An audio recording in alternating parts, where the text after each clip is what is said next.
ஸ்டடியை கொண்டு வருவார்கள். அவர்கள் லாஸ்ட் 2 வீக்ஸ் இப்போ வந்து எங்களுக்கு அந்த பைபிள் ஸ்டடியை கொடுத்து கொண்டிருக்கிறார். பெரிய ஒரு ஆசீர்வாதமாக இருக்கிறது. அவரை நாங்கள் இப்பொழுது அரவணைப்போம். பாஸ்டர் சைமன் ஸ்டான்லி, வாருங்கள், வந்து கத்தர் கொடுத்த வார்த்தையை பைபிள் ஸ்டடி மூலமாக பகிர்ந்து கொள்ளுங்கள். God bless you.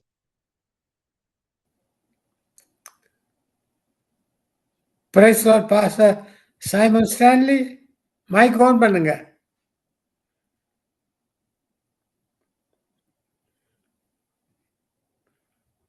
Praise Lord Simon Stanley, mic on பண்ணுங்க பாஸ்டர்.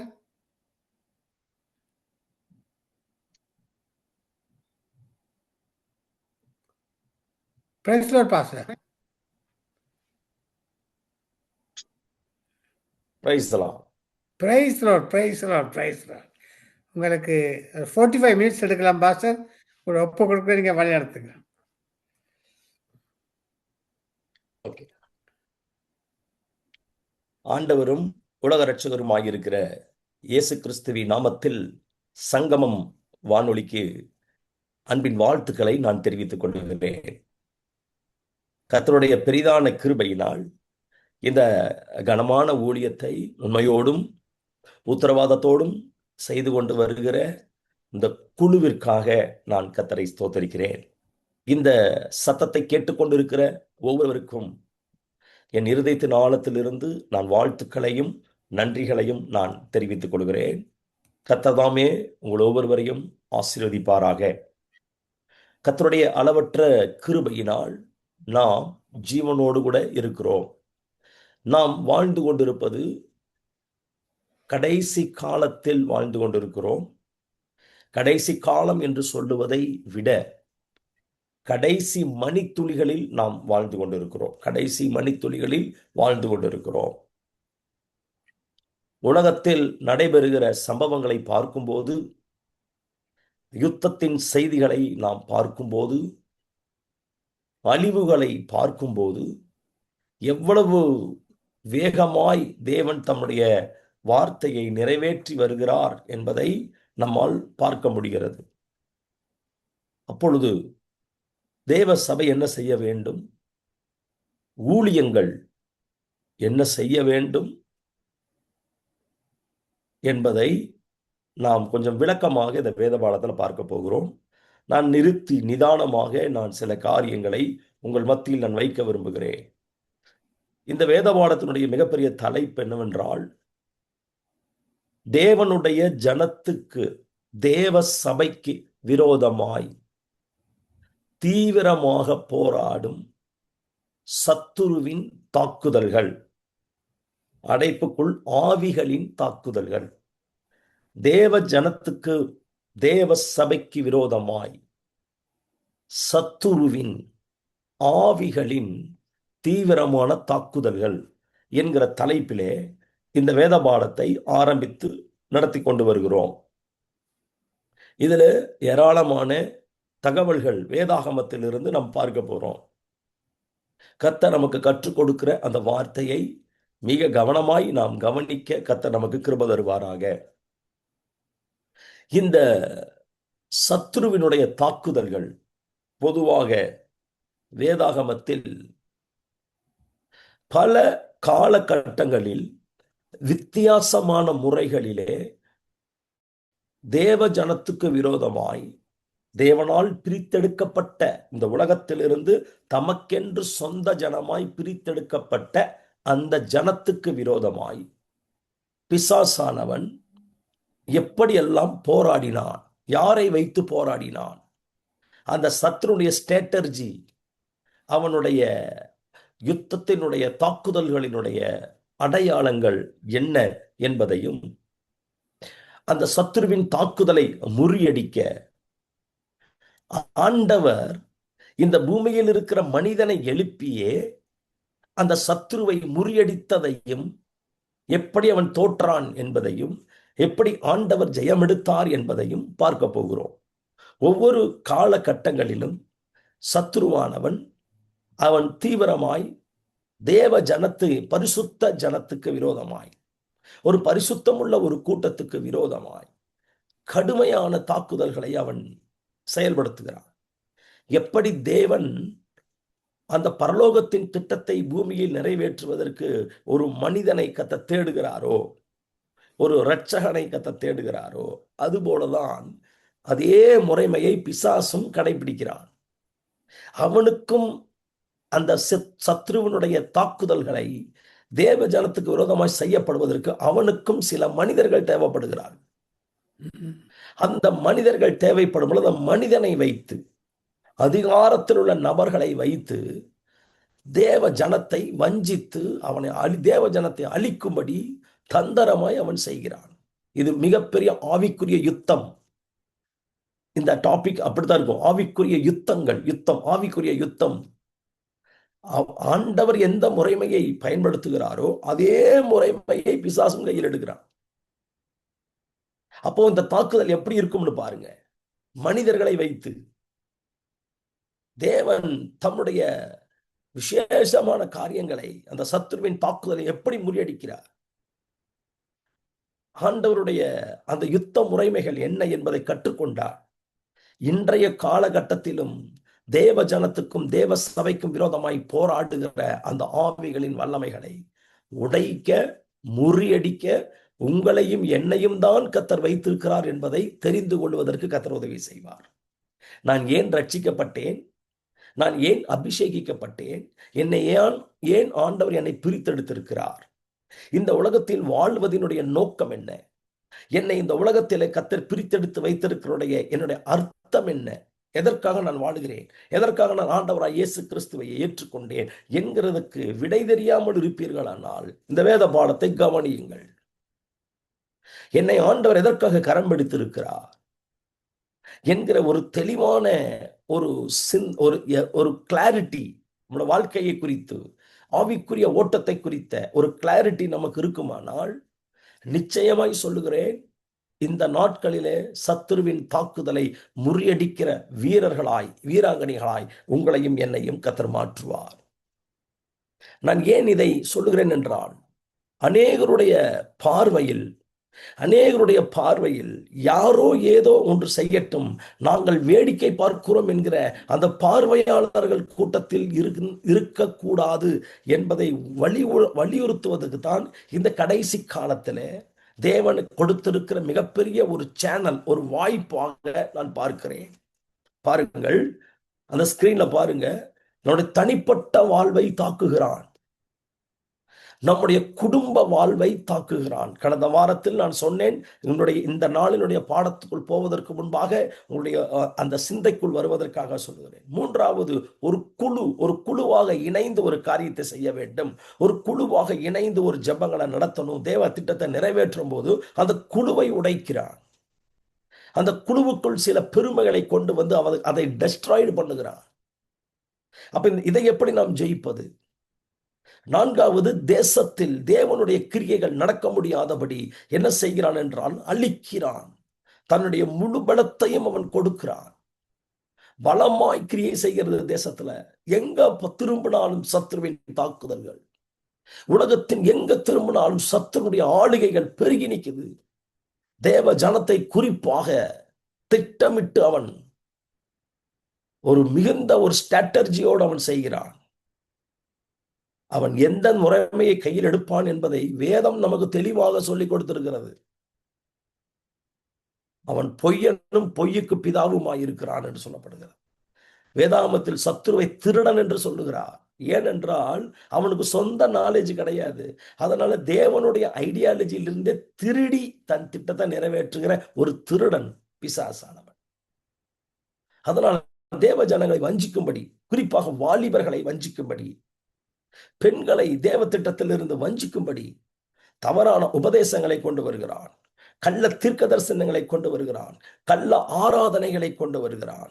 ஜனங்களை சோர்வடைய மழுங்க பண்ணுகிற பிரசங்கங்களை கொண்டு வந்து, தடவி கொடுக்கிற பிரசங்கங்களை கொண்டு வந்து, அவர்கள் இருதயத்துக்கு ஆறுதலா 4 வார்த்தை கிடைச்சா நல்லா இருக்குமே அப்படிங்கிற மாதிரியான காரியங்களை கொண்டு வந்து அவர்களை எங்கேயோ ஒரு மூலையில அவர்களை அமர்த்தி விடுகிறான்.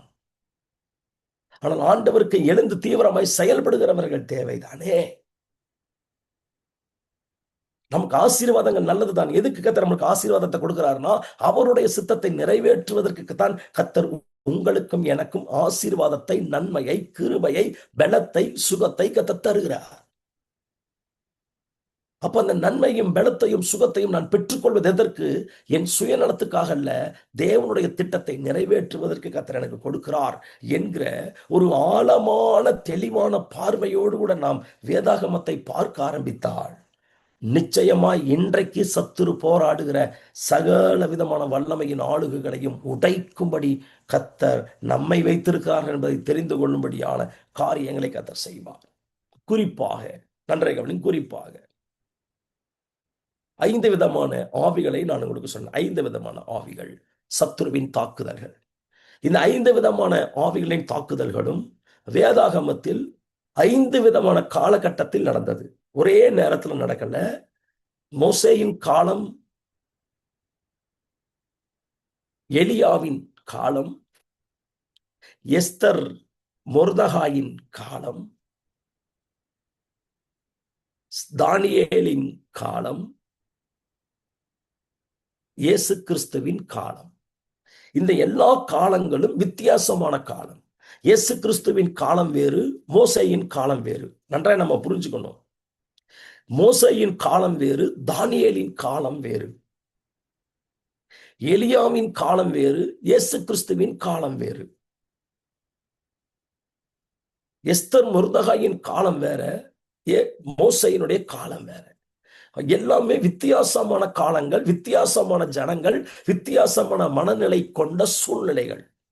இதெல்லாமே இந்த சூழ்நிலையை பயன்படுத்தி, இந்த பின்னணியத்தை பயன்படுத்தி அந்த காலகட்டத்தில் யார் ஆளுகை செய்தார்கள், அந்த காலகட்டத்திலே யாருக்கு அதிகாரம் இருந்தது, அந்த அதிகாரமுடைய நபர்களை பிசாசானவன் தன்னுடைய திட்டத்துக்கு பயன்படுத்தினார். ஆனால் ஆண்டவர் அற்பமானவர்களை வைத்து தம்முடைய திட்டத்தை நிறைவேற்றினார். பிசாசு அதிகாரம் உள்ளவனை எடுத்து தேவஜனத்தை ஒடுக்க, அதை தேவஜனத்தை அழிக்க அவன் திட்டம் தீட்டினான். அதனாலதான் அதிகாரத்தில் உள்ளவர்களை பிசாசானவன் தன்னுடைய வஞ்சக வலையில் வைத்துக் கொள்ளுகிறான். அதிகாரமுடையவர்கள், ஆளுகையில் உள்ளவர்களை வைத்துக் கொள்ளுகிறான் ஒவ்வொரு காலகட்டத்திலும். ஆனால் ஆண்டவர் பாத்தீங்கன்னா அந்த இடத்துக்கே போக மாட்டார். அற்பமாயிருக்கிறவர்கள், இழிவாய் எண்ணப்பட்டவர்கள், புரியுதுங்களா? அதாவது இவர்களால ஒண்ணுமே செய்ய முடியாதுன்னு நினைக்கிற ஒரு கூட்டத்தை வச்சு கர்த்தர் பிரம்மாண்டமான காரியத்தை செய்கிறார். நம்ம நினைக்கலாம், என்னால ஆண்டவருக்கு என்ன நடக்க போகுது, நான் செய்யற ஜபத்தினால என்ன மாற்றம் வந்துட போகுது, நான் ஒரு சாதாரண விசுவாசி, நான் ஒரு சாதாரண நிலையில் இருக்கிற ஒரு பெண் தானே, ஒரு குடும்பம் தானே, இந்த சாதாரணமான நிலையில எவ்வளவோ பிரம்மாண்டமான இந்த சராசரம் உலகத்துல நான் ஒரு சின்ன இடத்துல இருக்கிறேனே, அற்பமான இடத்துல இருக்கிறேனே, எனக்கு கொஞ்சம் பைபிள் தெரியும், கொஞ்சம் ஜெபம் தெரியும், எனக்கு கொஞ்சம் பாட தெரியும், எனக்கு அவ்வளவு பெரிய திறமை இல்லையே அப்படின்னு ஒதுங்கி இருக்கிறாங்க. பாத்தீங்களா? ஆண்டவர் அவர்களை எடுத்து கொண்டு வந்துதான் அந்த சத்ருவினுடைய பிரம்மாண்டமான தாக்குதல்களை முறியடிப்பதற்கு ஆண்டவர் தேர்ந்தெடுக்கிற பாத்திரங்கள் வேதாகமத்துல இருக்கு. அப்போ ஆண்டவர் சொல்கிறார், ஆண்டவருடைய பார்வையில நீங்கள் அற்பமானவர்கள் அல்ல. ஆண்டவர் சொல்லுகிற வார்த்தை, தேவனுடைய பார்வையில நீங்கள் அசாதாரணமானவர்கள். நீங்கள் அசாதாரணமான காரியத்தை செய்வதற்காக கர்த்தர் உங்களை அபிஷேகித்து கரம் பிடித்து வைத்திருக்கிறார். அதனாலதான் மோசேயின் நாட்களில் பார்வோனின் ஆவி, மோசேயின் நாட்களில பார்வோனை பிடித்துக் கொண்டான் பிசாசு, பார்வோனை பிடித்துக் கொண்டான். எலியாவின் நாட்களிலே எசபேலை பிடித்துக் கொண்டான், அதிகாரத்தில் உள்ள எசபேலை. எஸ்தர் மொர்தகாயின் நாட்களிலே ஆமானை அவன் பிடித்துக் கொண்டான். ஆமானின் மூலமாய் தன் காரியத்தை நிறைவேற்றி விடலாம். தானியேல், சாத்ராக், மேஷாக், ஆபேத்நேகோ அந்த காலகட்டங்களிலே அவன் ஆளுகையில் இருக்கிற நேபுகாத்நேச்சாரை பிடித்துக் கொண்டான் பிசாசு. இயேசு கிறிஸ்துவின் காலத்திலே ஏரோதை தன் கட்டுப்பாட்டுக்குள் வைத்து எடுத்துக்கொண்டான். பாத்தீங்களா? அவன் பிசாசு எந்தெந்த காலகட்டத்துல அவன் செயல்பட்டாலும் அவன் பிரம்மாண்ட ஆளுகையில் இருக்கிறவர்களை வைத்துத்தான் தன் திட்டத்தை நிறைவேற்றுவான், தன் திட்டத்தை நிறைவேற்றும். அதனாலதான் ஆளுகையில் உள்ளவர்களுக்காக நம்ம அதிகமா ஜெபிக்கணும். ஆளுகையில் உள்ளவர்களுக்காக ஜெபிக்கணும். போராடி நம்ம ஜெபிக்கணும். அவன் அதிகாரம் உண்டு என்று சொல்லி ஒடுக்கி விடலாம் என்று நினைத்து அந்த காரியத்தை செய்கிறான். அப்போ இந்த செய்தியினுடைய சாரத்துக்குள் நான் இன்னும் வர விரும்புகிறேன்.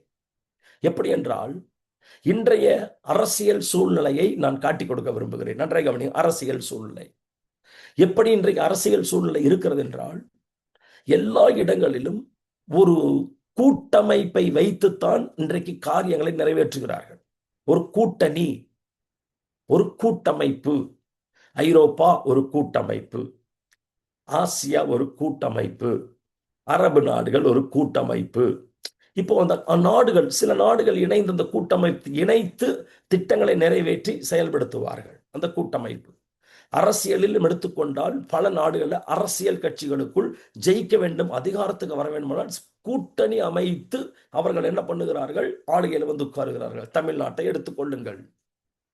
ஒவ்வொரு நாட்டிலும் ஒவ்வொரு மாகாணங்களிலும் ஒரு ஆட்சி நடக்கிறது என்றால் கூட்டணி ஆட்சி. கூட்டணி ஆட்சி. இந்த கூட்டணி ஆட்சி தான் பல தேசங்கள்ல நடக்குது. சரிங்களா? அது போல அப்ப அந்த கூட்டணி ஆட்சி இருந்தாதான் அதிகாரத்தை தக்க வைத்துக் கொள்ள முடியும் என்கிற இந்த ஸ்ட்ராட்டஜி பிசாசானவன் என்ன பண்றான்னா, இப்போ தேவ ஜனம் வளர்ந்துருச்சு. நல்ல கவனிங்க, இதுதான் ரொம்ப முக்கியமானது. இப்போ பிசாசனுடைய பார்வையில தேவ ஜனம் உலகத்துல பிரம்மாண்டமா வளர்ந்துருச்சு. பாருங்க, ஒரே நேரத்தில் 200க்கும் மேற்பட்ட நாடுகளுக்கு சுவிசேஷம் கடந்து போகிற அளவுக்கு, தேவ திட்டம் கடந்து போகிற அளவுக்கு டெக்னாலஜி பெருகிருச்சு. அப்ப இத பார்க்கிறான் பிசாசு. பெருகிருச்சு, வளர்ந்துருச்சு. அப்போ என்னன்னா, சுவிசேஷம் வேகமா போகுது. சத்துருவினுடைய திட்டங்கள், தந்திரமான திட்டங்கள் வேகமா தேவ ஜனத்துக்குள்ள கடந்து போகுது. அதி சீக்கிரமா போகுது. அப்ப என்ன பண்றான்னா, தேவ சபை பெருகிருச்சு, விசுவாசிகள் பெருகிட்டாங்க. நம்ம எவ்வளவு ஒடுக்க நினைச்சோமோ அவ்வளவு அவங்க பெருகிட்டாங்க. இப்ப பெரும் கூட்டமா நிக்கிறதுனால ஒரு பார்வோனின் ஆவியை வச்சுட்டு என்ன செய்ய முடியாது? இவங்களை ஜெயிக்க முடியாது. ஒரு எசபெலின் ஆவியை வச்சு இவங்களால என்ன செய்ய முடியாது? ஜெயிக்க முடியாது. ஒரு ஆமானின் ஆவியை கொண்டு ஒட்டுமொத்த உலகத்திலும் இருக்கக்கூடிய தேவ ஜனத்தை என்ன செய்ய முடியாது? அசைக்க முடியாது. அவனுக்கு நல்லா தெரியுது. ஒரு பாபிலோனு ஆவியை வச்சு என்ன செய்ய முடியாது? ஒட்டுமொத்த தேவ ஜனத்தையும், தேவ சபை, அந்த குளோபல் சர்ச் என்று சொல்லப்படுகிற அந்த குளோபலா இருக்கக்கூடிய தேவ ஜனத்தை என்ன செய்ய முடியாது? அவனால உடைக்க முடியாது. ஒரு ஏரோதின் ஆவியை வச்சு என்ன செய்ய முடியாது? உடைக்க முடியாது. அதனால என்ன பண்றான் பிசாசு? இந்த பார்வோனின் ஆவியையும், எசபேலின் ஆவியையும், ஆமானின் ஆவியையும், பாபிலோனிய ஆவியையும், ஏரோதின் ஆவியையும் கூட்டணிக்குள் கொண்டு வந்து இணைத்து ஒரே நேரத்துல 5 விதமான ஆவிகளின் தாக்குதலை தேவ ஜனத்துக்கு விரோதமாய் ஒரே டைம்ல அட்டாக் பண்றான். ஒரே டைம்ல. நல்லா கவனிச்சுக்கங்க.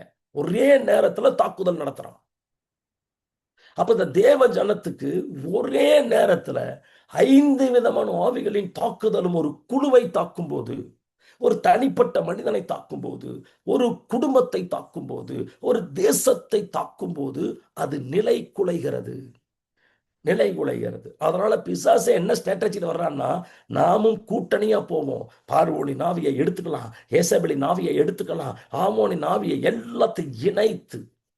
அப்போ இந்த எல்லாத்தையும் இணைக்கும் போது என்ன நடக்கிறது? எப்படி அவன் தாக்குகிறான் என்றால், பார்வோனுடைய மோசையின் நாட்கள் அந்த பார்வோனின் ஆவியின் தாக்குதல்கள் என்னென்ன நடந்ததோ அதை முழுமையாய் தேவ ஜனத்துக்கு விரோதமாய் தாக்குகிறான். ஏசபேலினுடைய ஆவி ஒரே நேரத்துல பார்வோன் ஆவியோட இணைந்து தேவ ஜனத்தை தாக்குது. ஆமானின் ஆவியும் தாக்குது, பாபிலோனிய ஆவியும் தாக்குது, ஏரோதின் ஆவியும் தாக்குது ஒரே நேரத்தில். அதனாலதான் பாருங்க, சபையில பாருங்க, குடும்பத்துல பாருங்க, எல்லாத்தையும் இன்னைக்கு ஒருத்தருக்கு பார்த்தீங்கன்னா ஒரு பிரச்சனை இல்லை. ஒரு தனிப்பட்ட மனிதன் பலவிதமான பிரச்சனையினால சிக்குண்டு கிடக்கிறார்கள். பலவிதமான பிரச்சனை. பொருளாதாரத்துல மாட்டிக்கிறாங்க, இச்சையில, மாம்ச இச்சையில மாட்டிக்கிறாங்க, உலக சிநேகத்துல மாட்டிக்கிறாங்க, அசுத்தாவின் பிடியில மாட்டிக்கிறாங்க. ஒரே நேரத்துல பலவிதமான போராட்டத்துல சிக்கப்படும் பொழுது அவர்களால் வெளிவர முடியல போராடுகிறார்கள். அப்போ அவன் பிசாசுக்கு தெரியுது, ஒரு குழுவை உடைக்கணுமா, ஒரே நேரத்துல 5 விதமான தாக்குதலை பல நிலைகளில் இருந்து அட்டாக் பண்ணும் பொழுது அந்த குழு எழும்ப முடியாது, அந்த சபை எழும்ப முடியாது.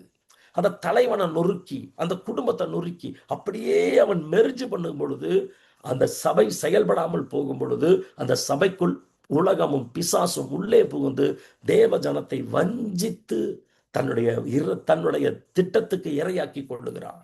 இதை மனதில் வைத்துத்தான் ஆண்டவர் இந்த சத்துருவின் தாக்குதலை இந்த உலகத்துக்கு வெளியரங்கமாய் காட்டி கொடுக்க வேண்டும் என்று கர்த்தர் விரும்பிக் கொண்டிருந்த சூழ்நிலையில கர்த்தர் இந்த சங்கமம் மூலமாய் ஒரு காரியத்தை கற்றுக் கொடுத்திருக்கிறார். நான் சொல்லுவேன், இது மிக மிக வேல்யூபிள் பைபிள் ஸ்டடி. இது மிக மிக வேல்யூபிள் பைபிள் ஸ்டடி. இதை நீங்கள் தியானித்தால், இதில் இன்றைக்கு நாம் கற்றுக்கொள்ள போகிற பாடத்தை அதிகமாக நீங்கள் தியானித்தால் அநேக காரியங்களை நாம் கற்றுக்கொள்ள முடியும். முதலாவதாக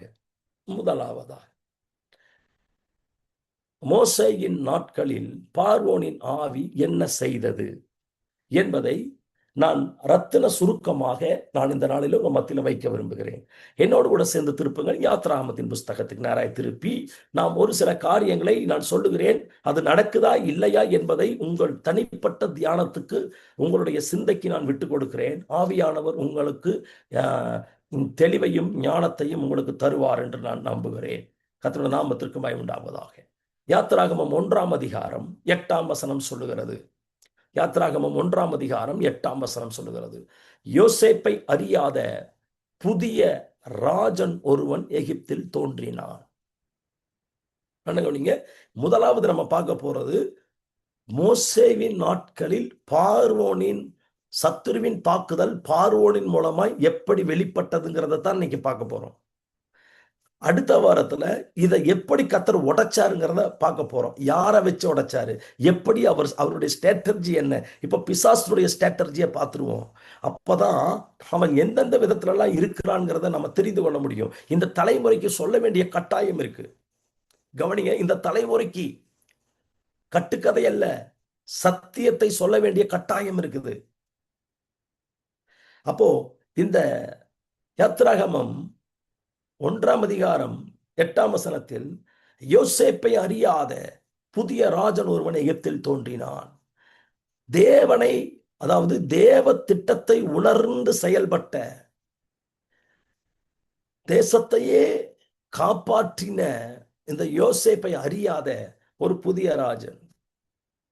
அதாவது எப்படின்னா, நல்லா கவனிச்சுக்கங்க, ஒரு தேசத்தில் தேவன் தம்முடைய திட்டத்தை அளவில்லாமல் நிறைவேற்றி தேவன் மகிமையாய் செய்த காரியங்கள் எல்லாம் தேசத்தில் இருந்தும் அதை அறியாதவ ஒருவன் வருகிறான்.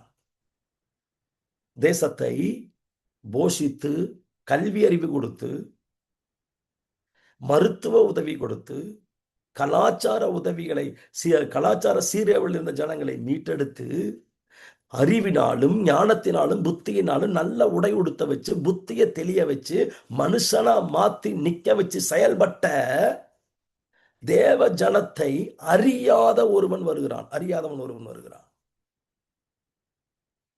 அந்த பார்வோனை பிசாசானவன் தன்னுடைய கையில் எடுத்துக்கொண்டான். அவனை தேவ ஜனத்துக்கு விரோதமான ஒரு ஆயுதமாய் எடுத்துக்கொண்டான்.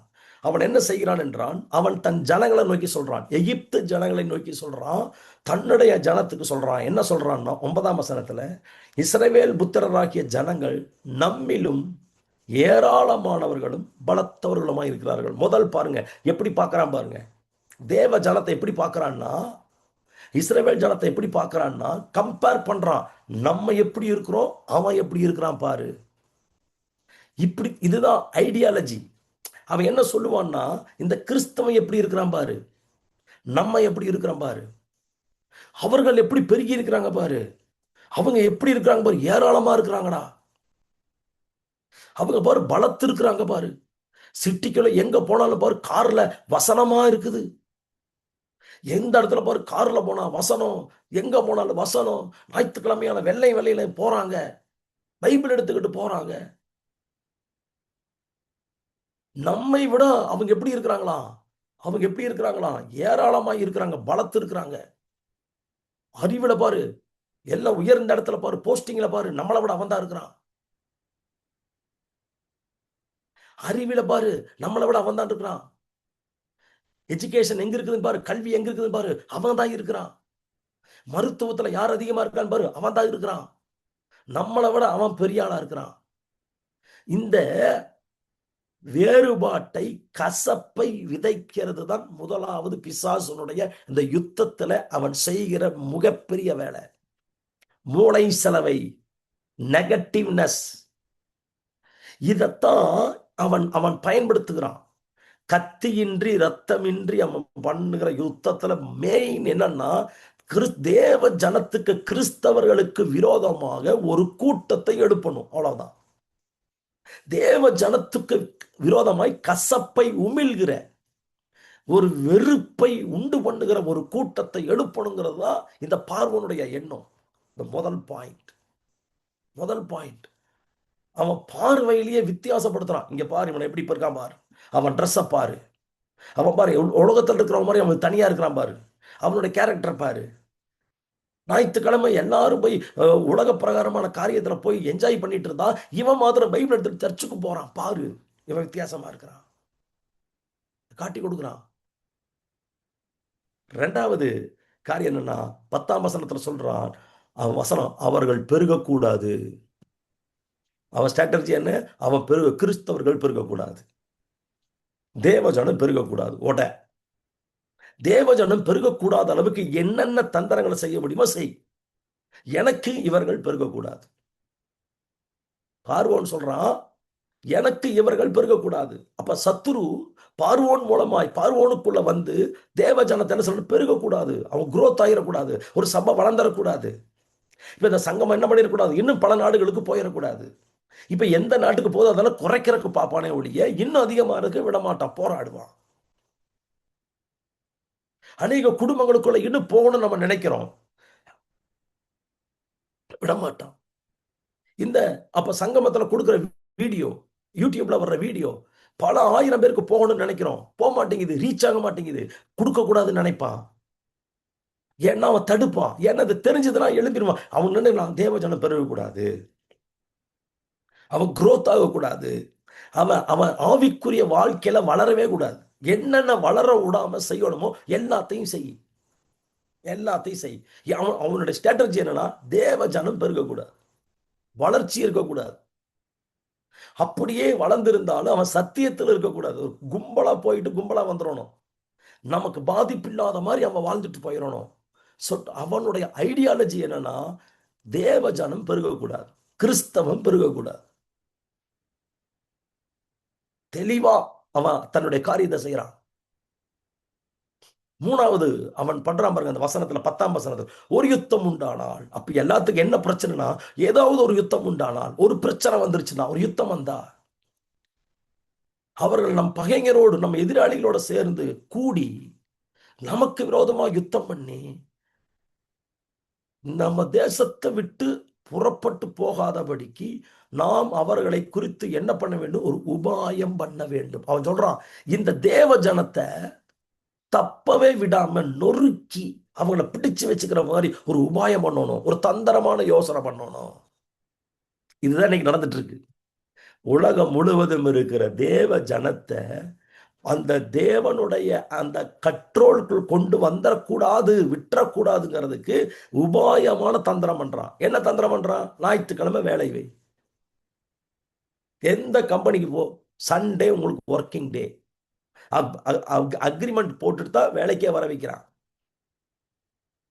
நம்ம ஆட்கள் என்ன பண்றாங்க, ஓகே பரவாயில்ல, வேலை தான் முக்கியம், சம்பளம் தான் முக்கியம், போயிருவோம், சேர்ந்துருவோம், ஞாயிற்றுக்கிழமை ஆராதனைக்கு போகவே வேண்டாம். ஒரு தலைமுறை, கிட்டத்தட்ட ஒரு தலைமுறை ஜெனரேஷனே இதுல விழுந்துருச்சு. எத்தனை குடும்பங்களை காட்டும், பல லட்ச குடும்பங்கள் ஞாயிற்றுக்கிழமை ஆராதனைக்கு போறதில்லை. ஆன்லைன்ல பார்த்துட்டு ஆன்லைன்ல காணிக்கை அனுப்பிட்டு போயிடலாங்கிற முடிவுக்கு வந்து பல வருஷம் ஆச்சு.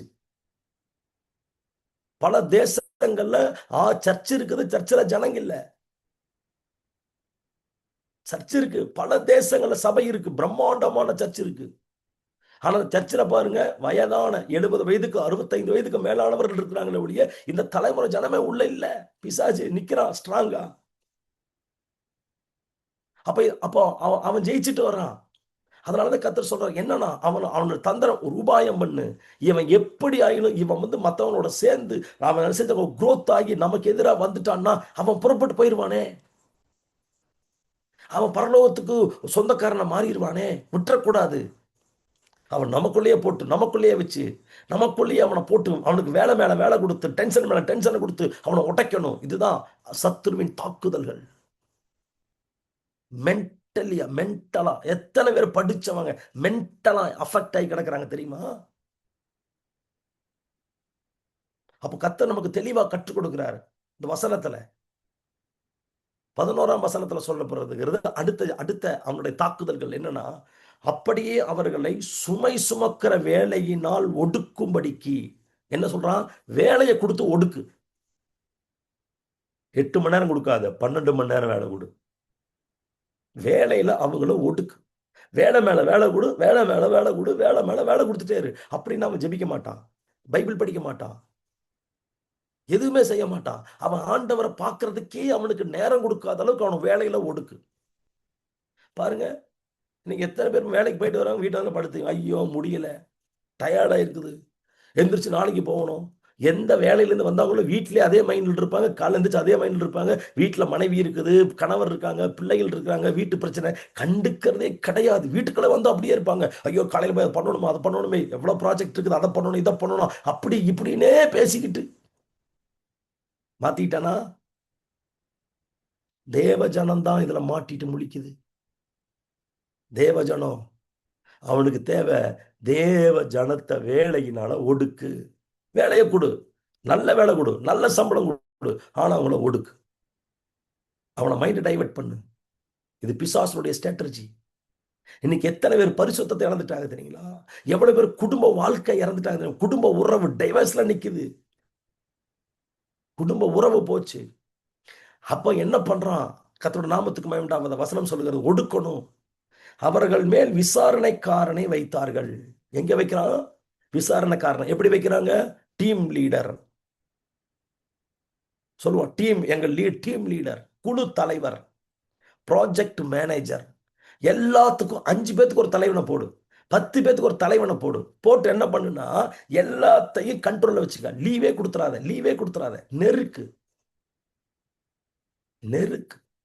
வேலையினால எவ்வளவு நெருக்க முடியுமோ அவ்வளவு நெருக்கத்தை கொடுத்து என்ன பண்றான்னா, தேவ ஜனத்தை அவன் வசனம் சொல்லுது பாருங்க, தலைவனை ஏற்படுத்துறான், லீடர்ஷிப்பை வைக்கிறான்.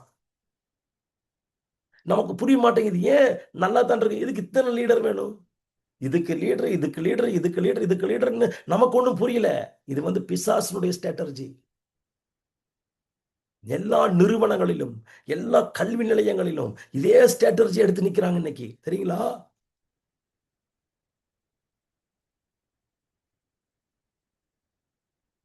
பன்னெண்டாம் வசனம் சொல்லுது, ஆனாலும் அவர்களை எவ்வளவு ஒடுக்கினார்களோ அவ்வளவாய் அவர்கள் பலுகி பெருகினார்கள். அவங்க பெருகினாங்க. இஸ்ரவேல் ஜனம் எவ்வளவு ஒடுக்குறாங்களோ அவ்வளவு பலுகி பெருகிறாங்க. அப்படின்னா என்ன அர்த்தம்னா, நல்ல கவனி, என்ன அர்த்தம்னா, எவ்வளவு வேலை கொடுத்தாலும் குடும்ப வாழ்க்கையில கரெக்டா இருக்கானே. பலுகி பெருகிறதுனா கணவன் மனைவி உறவுல சந்தோஷமா இருக்கான். இப்ப பாக்குறோம், கணவன் மனைவி சந்தோஷமா இருக்க கூடாதே. எவ்வளவு வேலை ஒடுக்குனாலும் பழுகி பெறுகிறாங்கன்னா, குழந்தை பெற்றுக்கிறாங்கன்னா சந்தோஷமா இருக்கிறாங்கன்னு அர்த்தம் தானே அர்த்தம். அப்ப இவங்க பாட்டு குழந்தை பெத்து போட்டுக்கிட்டே இருக்கிறாங்களே, அப்ப பழுகி பெறுகிற குடும்ப உறவுல சந்தோஷமா இருக்காங்களே, குடும்ப உறவை உடை. அதனாலதான் அநேக குடும்பங்களை உடைக்கிறான். அநேக குடும்பங்களை உடைக்கும் போது தேவ திட்டம் முதலாவது உடையுது. ஒரு கணவனையும் ஒரு மனைவனையும் தேவ தம்முடைய திட்டத்தினால இணைத்து தேவனுக்காக செயல்பட வேண்டும் நினைக்கும் போது என்ன ஆகுதுன்னா, அந்த குடும்பத்தை பிசாசு உடைக்கிறான். இப்ப இந்த பையனும் சம்பாதிக்கிறான், பிள்ளைங்க சம்பாதிக்கிறான். நீ இல்லாட்டி நான் சம்பாரிச்சு நான் நிக்க முடியும், நீ இல்லாட்டி கணவன் சொல்ற நீ இல்லாட்டி என்னால நிக்க முடியும். அப்ப அதனால போய்க்கோ. பலுகி பெருகுவதை, குடும்ப வாழ்வின் முறைமையை அவன் வெறுக்கிறான், அவன் உடைக்கிறான். இதெல்லாத்தையும் நம்ம ஜபக்குறிப்பா வச்சு ஜபிக்கணும். பாருங்க, அது கர்த்தருடைய நாமத்திற்கு மகிமை உண்டாவதாக. ஆகையால் 12ஆம் வசனத்துல யாத்திராகமம் 1:12 ஆகையால் அவர்கள் இஸ்ரவேல் புத்திரரை குறித்து எரிச்சல் அடைந்தார்கள். அந்த வசனம் எரிச்சல் அடைந்தார்கள். பாருங்க, தேவ பிள்ளையை பார்த்தாலே எரிச்சல் அடைவான். பைபிள் எடுத்துட்டு போனாலே எரிச்சல் அடைவான். நம்ம வாகனத்துல வசனம் பைபிள் வசனம் தான் போட்டிருப்போம், 2 வீலர்ல கார்ல போட்டிருப்போம், பார்த்தோன்னு எரிச்சல் வரும். நம்ம ஒரு கிறிஸ்தவ பேரை சொல்லி கூப்பிட்டோம்னா எரிச்சல் வருது. சத்துருவுக்கு தேவ பிள்ளைகளை பார்த்தாலே எரிச்சல். தேவ பிள்ளைய பார்த்தா எரிச்சல். தேவ திட்டத்துக்கு நேரம் போயிருவாங்கிற எரிச்சல், எரிச்சலின் ஆவி. தேவ ஜனத்துக்கு விரோதமாய், தேவ சபைக்கு விரோதமாய், ஊழியங்களுக்கு விரோதமாய் எரிச்சலோட இருக்கிறான் பிசாசு. எரியறான்.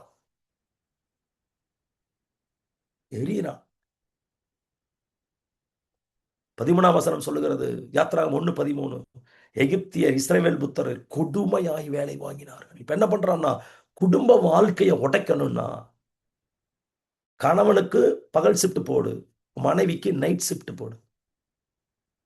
கொடுமையா வேலை வாங்க. ஒரே குடும்பமா இருப்பாங்க, ஆனா அவங்க சந்திச்சுக்கவே முடியாது. எத்தனை குடும்பங்கள், எத்தனை லட்சக்கணக்கான குடும்பங்கள் இருக்கு தெரியுங்களா? எத்தனை லட்ச குடும்பங்களை உடைச்சிட்டான். இந்த வலையில விழுந்தது அத்தனை பேரும் தேவ ஜனம்தான். ஒரு தலைமுறையே விழுந்துருச்சு. ஏன்னா சம்பாதிக்கணும், பணம் பணம் பணம் பணம் பணம்.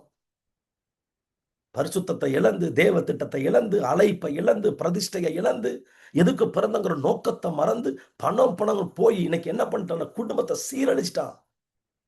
இதுதான் பார்வோனின் ஆவி.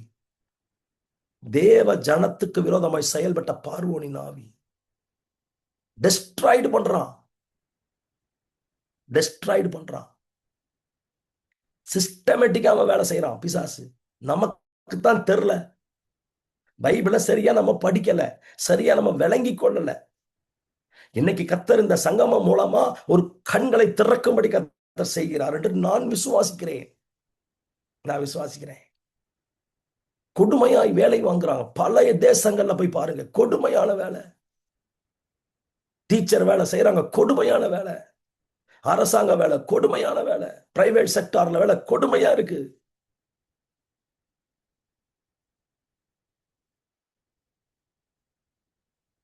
பதினான்காம் வசனத்துல பிசாசு ஒரு காரியத்தை செய்யறான் பாருங்க. சாந்தும் செங்கலுமாகிய இவைகளை செய்யும் வேலையினாலும், வயலில் செய்யும் சகல விதமான வேலையினாலும் அவர்களுக்கு அவர்கள் ஜீவனையும் கசப்பாக்கினான். அந்த வசனம் பாருங்க, ஜீவனையும் கசப்பாக்கினான். சொல்லுங்க, வாழ்க்கையே வெறுத்துருச்சு பிரதர். வாழ்க்கையே கசக்குது. எதுக்கு கல்யாணம் பண்ணோம், எதுக்கு வாழ்றோம்னு தெரியல பாஸ்டர். பிள்ளை பெத்துக்கிட்டோம், பிள்ளைய கூட பார்த்து கொஞ்சம் முடியல. பிள்ளைகள் ஒரு பக்கம், நாங்க ஒரு பக்கம், அங்க ஒரு பக்கம், இங்க ஒரு பக்கம். பெற்றோரை பாருங்க, இலங்கை தேசத்துல பாக்குற பல இடத்துல பார்த்தேன். பெரிய பெரிய வீடு இருக்கு, வீட்டுக்குள்ள ஆள் இல்லை, கேட்டுக்கு வெளியே வயதான தாயோ தகப்பனோ சேரை போட்டு அனாத மாதிரி உட்காந்துட்டு இருக்கிறாங்க. யாரோ ஒருத்தருக்கு வந்து சோறு கொடுத்து ஏதோ உதவி செஞ்சுட்டு மருந்து வாங்கி கொடுத்துட்டு போயிடுவாங்க. அவங்களுக்கு ஒரு மாச சம்பளம். பிள்ளைகள்லாம் எங்க இருக்கிறாங்க, வெளிநாடுகள்ல ஜாலியா சந்தோஷமா. எத்தனை குடும்பங்கள், எத்தனை லட்சக்கணக்கான குடும்பங்களை காட்ட முடியும்? ஜீவனே கசப்பு. பிரிச்சுட்டான். நீ வாழ்ற வரைக்கும் வாழ்ந்துக்க தேசத்துல, உனக்கு எல்லா பண உதவியும் நான் பண்ணிடுறேன். மறிச்சிட்டேன்னு தெரிஞ்சதுன்னா வந்து நல்ல முறையில் அடக்கம் பண்ணிடுறேன். அங்கேயே இருந்துக்கோ, வந்துடாதீங்க, நாங்க அங்க இருக்கிறோம், இங்க இருக்கிறோம். எத்தனை குடும்பங்கள்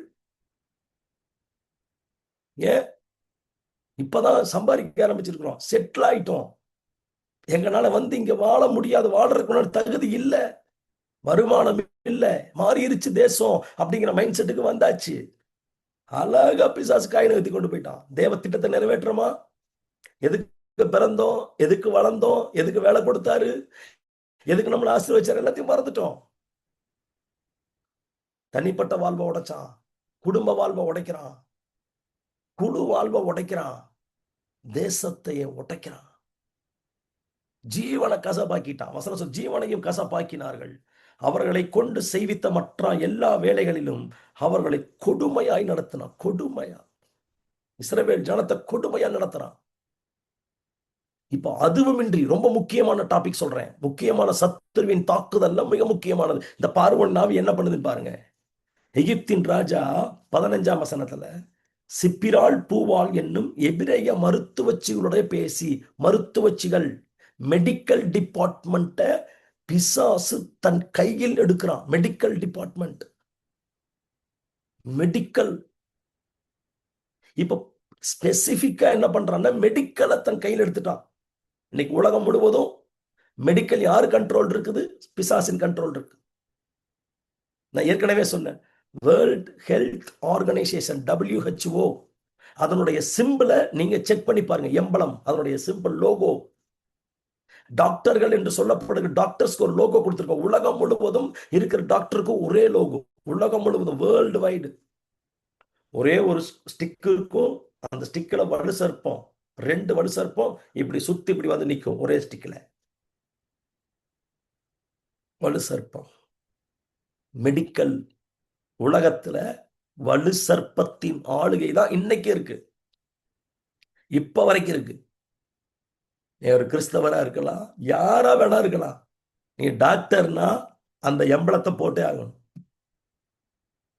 மருத்துவச்சிகளை, மெடிக்கல் டிபார்ட்மெண்ட்டை பிசாசு பார்க்கறான். மெடிக்கலுக்குள்ள போகணும்.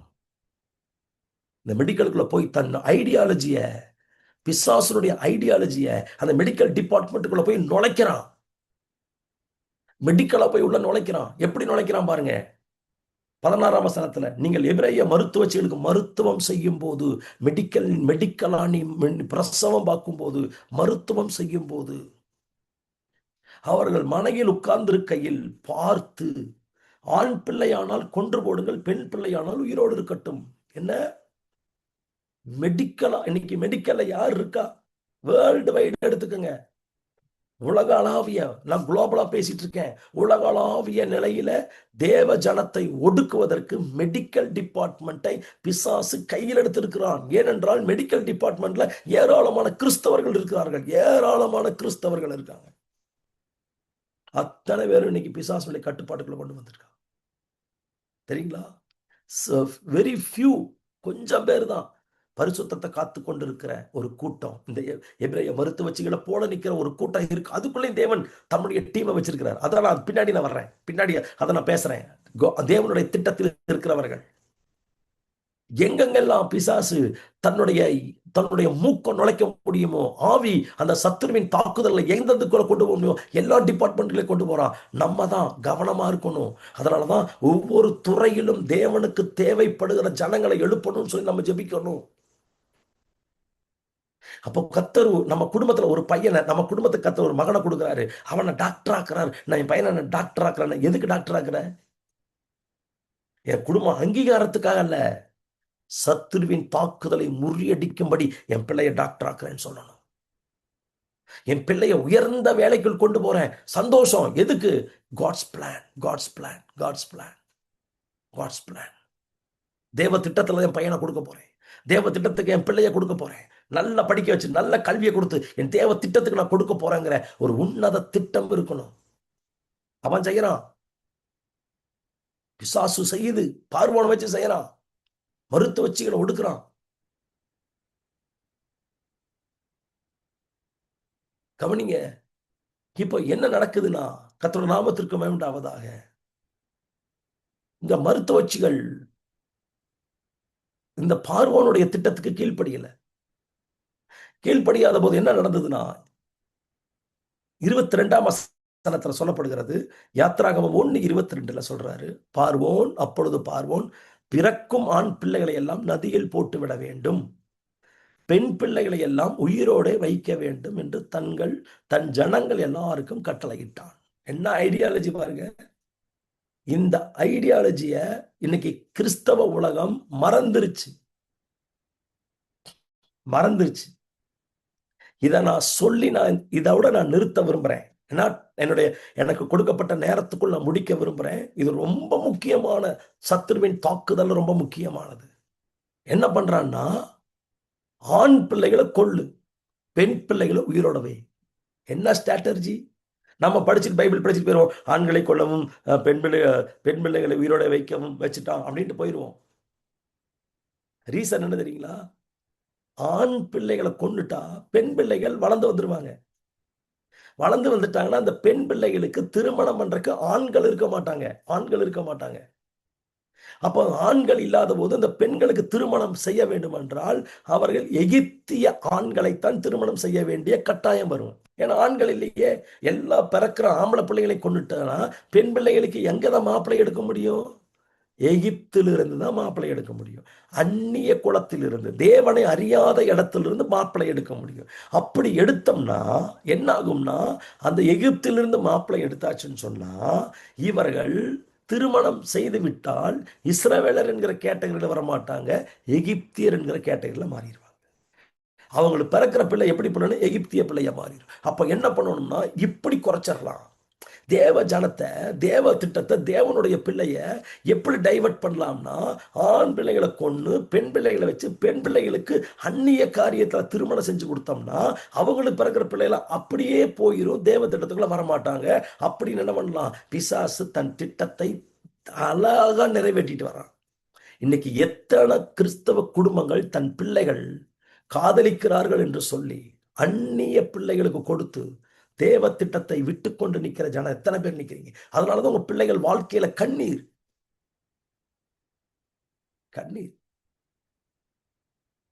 தமிழ்நாட்டிலையும் பல இடங்களை போய் பாருங்க, டைவர்ஸ்ல நிக்கிற டாப்ல நிக்கிற அத்தனை கிறிஸ்தவ குடும்பங்கள் தான்.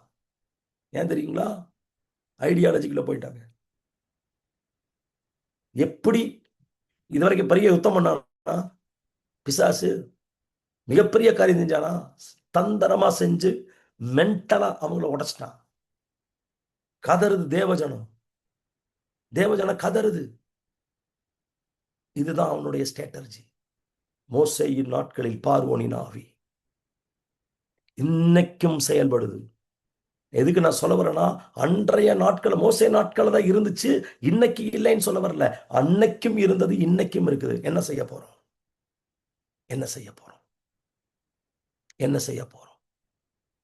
அப்ப ஆண்டவர் சொல்றாரு, எனக்கு ஒரு மோசே வேணும், எனக்கு மருத்துவச்சிகள் வேணும், எனக்கு ஒரு டீம் வேணும். தேவனுடைய இருதயத்தை புரிந்து கொள்கிற, தேவனுடைய ஐடியாலஜியை புரிஞ்சு, தேவனுடைய இருதயத்தின் இயக்கத்தை புரிந்து செயல்படுகிற ஒரு கூட்டம் கர்த்தருக்கு தேவை. அந்த கூட்டத்தை குறித்து அடுத்த வாரம் நான் உங்களோடு பேச விரும்புகிறேன். கண்களை மூடி இந்த நாளில் நாம் ஜெபிப்போமா? ஒரு விசை கண்களை மூடி ஜெபிப்போம். சத்துருவினுடைய தாக்குதல்கள் தந்திரமானவைகள். வசனம் சொல்லுங்க, தேவனால் பிறப்பதெல்லாம் உலகத்தை ஜெயிக்கும். தேவனால் பிறப்பதெல்லாம் உலகத்தை ஜெயிக்கும். நான் உலகத்தை ஜெயிக்க பிறந்திருக்கிறேன். சத்துருவின் ஆளுகையை ஜெயிக்க பிறந்திருக்கிறேன். சத்துருவின் வல்லமைகளை, தாக்குதல்களை உடைக்கும்படி கர்த்தர் வச்சிருக்கிறார். எனக்கு எதுக்கு அபிஷேகம்? எனக்கு எதுக்கு கிருபை? எனக்கு எதுக்கு வர்றங்கள்? இதற்கு எதுக்கு தேவ பலன்? சத்துருடைய வல்லமைகளை உடைத்து ஒரு கூட்டத்தை தேவனுக்கு என்று ஆயத்தப்படுத்தி பரலோகம் கொண்டு வந்து சேர்ப்பது என்னுடைய பிரதான வேலை. கண்களை மூடுவோம், ஜெபிப்போம். மகா கிருபையும் இரக்கமும் அன்பும் நிறைந்த பரிசுத்தம் நல்ல ஆண்டவரே, ஆசீர்வதிக்கப்பட்ட அந்த காலை நேரத்துக்காக நன்றி செலுத்துகிறேன். மோசேயின் நாட்களில் பார்வோனின் ஆவிஸ் ஆண்டவரே செய்த காரியங்களை பரிசுத்த ஆவியானவரின் துணையோடு கூட இந்த சங்கமம் வானொலி மூலமாக இந்த தேசத்திற்கு, இந்த உலகத்துக்கு அறிவிக்கப்பட்டிருக்குதுப்பா. இந்த செய்தி அநேக லட்சக்கணக்கான ஜனங்களுக்கு கடந்து போகணும் நாங்க விரும்புறோம் ஆண்டவரே. அநேக உடைக்கப்பட்டிருக்கிற ஜனத்துக்கு கடந்து போகணும்னு விரும்புறோம் ஆண்டவரே. இந்த சத்துருவின் தாக்குதல்ல சிக்குண்டு சிதறி கிடக்கிற ஜனத்திற்கு இந்த சத்தம் கடந்து போக வேண்டும் என்று விரும்புகிறோம். ஒரு விசை கண்கள் திறக்கப்படுவதாக, தேவ ஜனத்தினுடைய கண்கள் திறக்கப்படுவதாக. தேவ திட்டத்தில் உருவாக்கப்பட்ட ஜனம், தேவ திட்டத்தில் உருவாக்கப்பட்ட ஊழியங்கள், தேவ திட்டத்தில் உருவாக்கப்பட்ட குடும்பம், தேவ திட்டத்தில் உருவாக்கப்பட்ட ஒரு தனி மனிதன், தேவ திட்டத்தில் உருவாக்கப்பட்ட தேசத்தை சூறையாடி கொண்டிருக்கிற இந்த வல்லமையின் கிரிகைகளை அறிந்து உணர்ந்து எழும்புகிற ஒரு கூட்டத்தை எழுப்பி தரும்படியாக நாங்கள் ஜெபிக்கிறோம். காத்துக்கொள்ளுங்க, பலப்படுத்துங்க.